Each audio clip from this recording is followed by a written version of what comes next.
Ikinatuwa ng mga residente sa Barangay Santo Domingo, Bumbon, Camarines Sur ang pagdating ng dental van at hospital on wheels na ito.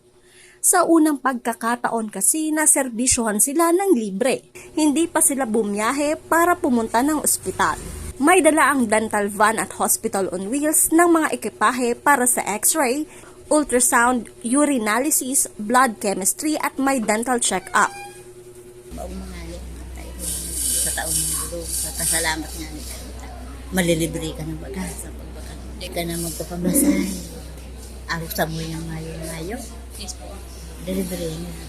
Ayon kay Barangay Kagawad Bamhayag, kakaibang regalo na rin ito sa kanyang kaarawan na magkaroon ng medical mission sa kanilang barangay. Ulit kang nakaagi kong birthday, saro ni sa mga regalo kang probinsya na tinaos sa kuya. Yung medical and dental mission tinakang probinsya. Bukod sa check-up na mayroon ng resulta, libre pa ang gamot para sa mga nangangailangan nito.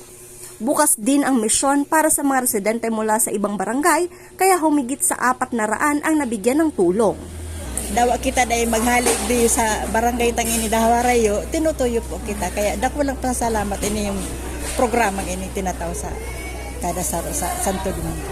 Ini po dakula pong onda sa samuyang barangay na dakol sindang natabangan pagapot sa mga medical, si mga kaipuan ning mga serbisyo ning sa pag-abot sa health natatawan pansin, and day na nagpapararayo ang mga kabarangay mismong ang gobyerno provincial na nagdudulog sa tao as in tigtatawag mga serbisyo na kaipuhan para sa barangay.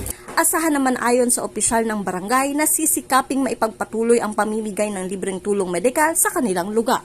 Ngunya na September, ahing akong giraray na mapadagos ko niyo, mapabalik ko niyo medical team ng province sa paagi ni Governor Luigi, as in kong Elray, kong Migs, matabangan ang giraray ang Santo Domingo na madara ang medical na pangangaipo para igisa mo yan.